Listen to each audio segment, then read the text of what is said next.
Good morning, my name is Lori. Welcome to my channel. We are quilters. Happy Mother's Day to all of you moms out there, whether you are moms to human babies or fur babies. Today is Upskill Monday. Let me show you what we worked on last week, and we are going to add to the herringbone stitch from last week. All this month, we're going to make the bling even blingier. Here are the blocks we made last week with the chevron stitch, the pink stitch, and remember I did about a quarter of an inch or less. These two were on gingham. This one, nice a wider stitch, but all very simple and very cute. Just a cute, quick little accent. It does up quickly. Here are my selections for this week. I chose a pink and a blue for this one, and blue and a darker blue for this one. And you can see that I have the lines marked with a friction pen. And I've chosen white with pink for good contrast on this one. And this one has lots of color, so I'm using pink and blue. And this one I am using red and green.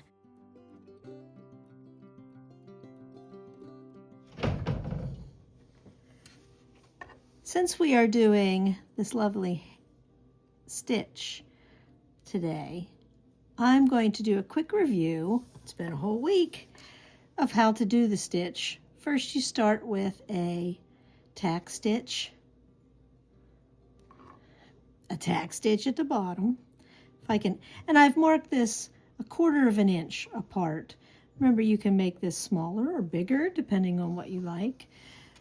You do a tack stitch and you come up in the middle. So I'm going to make my bar and I'm going to come up in the middle. Piece of pink thread on my hand from the last one I did. And then I'm going to make my angle to the top.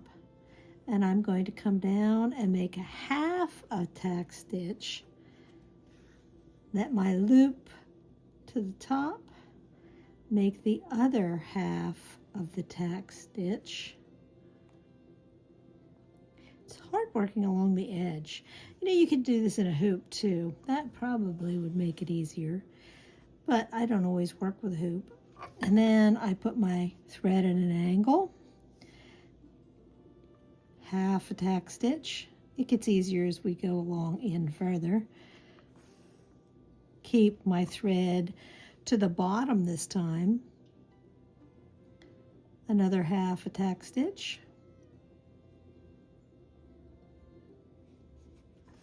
And then angle it up.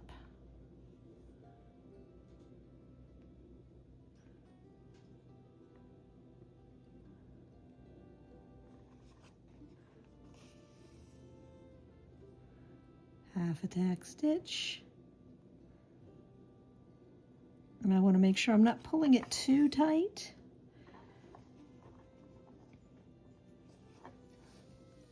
And so on and so forth. Let me put this on speed record so you can see me finish it up quickly.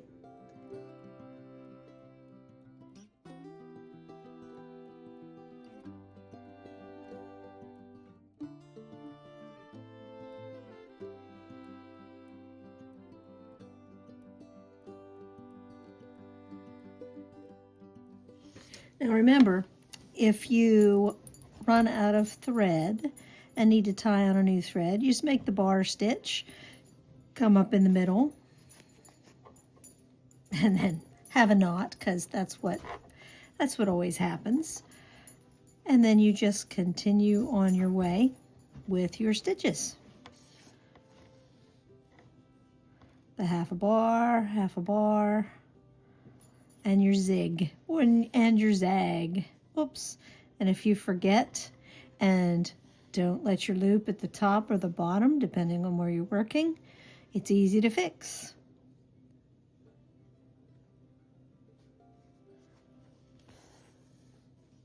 Let me finish this up, and I will be back with the other, or the next part of this stitch to make the bling even blingier. Now I know you can still see the white lines that I put on there with the friction pen, and that'll be all right. We'll get rid of that later. To add to, we are going to, the chevron stitch. We are going to add on one side 3 lazy daisy stitches, and then on the bottom side we are going to put a bead or a French knot. So I think I want my lazy daisy stitch to be up at the top. I think I'll start with the middle one. Since I'm demonstrating the lazy daisy stitch, I want you to be able to see it. I'm going to do the middle daisy petal first. And remember, you use the same hole and you use a tack stitch. I hear my husband out there raking. It's Mother's Day and he is out doing some yard work while I record. That's the part about being at the cabin that is so different. In West Virginia, I have a big sewing room with a door I can close. Here we have one big room that's the living area, and there's no door to close. And he's outside. He's right outside the door, but you can hear every noise.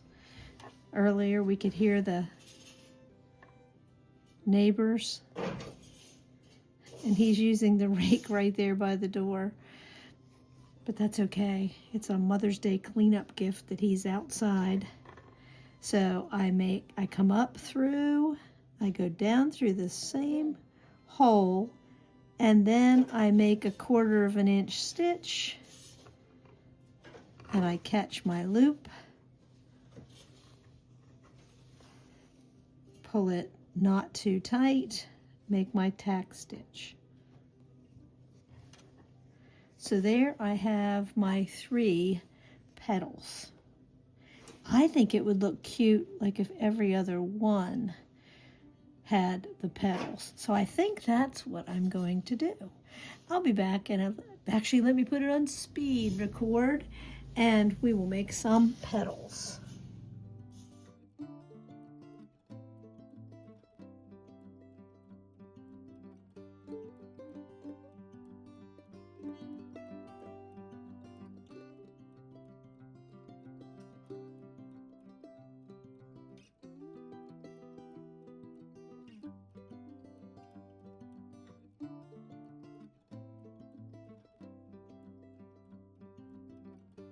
I'm going to take a moment and add some on these every other ones that don't have petals. I'm going to add a French knot. Now to make a French knot, you come up through, I'm using 3 strands. I've been using 3 strands all day, and I like to make 3 loops around my needle. Then you go back down through the same hole and pull the knot tight. And there you have a French knot. Let me show you one more time. I'm going to run my thread under some of these other stitches to travel to the next open spot. And let me show you again. Come up, wrap the floss around 3. You notice I'm coming in, so it makes a loop here. 1, 2, 3. Put the point back down through the same hole. Pull the loop tight, and I have a nice knot. And that is a French knot. Let me get the rest of these done on all these open spaces, and I'll be back with some beads. So I have my French knots, my lazy daisies, and now I'm going to add a gold bead at every one of the flowers, just for some extra bling. So I have my little container here, and I know this has another purpose, but it works really well for little tiny beads also. So I'm going to pour some little beads in here, and now I'm going to put my lid back on here because I know what happens if you don't, and it's not pretty. I have a beading needle this time, so I know this will go fairly quickly. And my husband and our neighbors are sitting out having a nice beverage in the sunshine. It is a beautiful day here while I'm working on this. I'm using a yellow thread because I'm using a gold seed bead, which works pretty well. And I'm just going to alternate back and forth.